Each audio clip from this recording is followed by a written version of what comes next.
Kevin, what documentation do I need to get pre-approved for a mortgage? Hi, my name is Kevin Mitchell, your Washington Realtor with Fathom Realty, and lenders will want to verify your identity, credit history, employment history, income, and financial assets to issue a pre-approval. They'll likely also have you fill out a uniform residential loan application, say that 3 times fast, or a 1003, as most people say in the industry. The 1003 application asks for your personal information, financial information, and loan information, including bank accounts, retirements, and other accounts.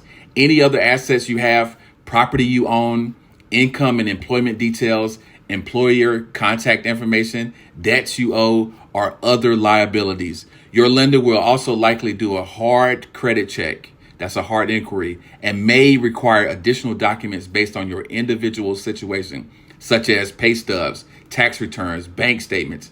Now, if you found this video helpful, go ahead, hit that subscribe button. Until next time, peace.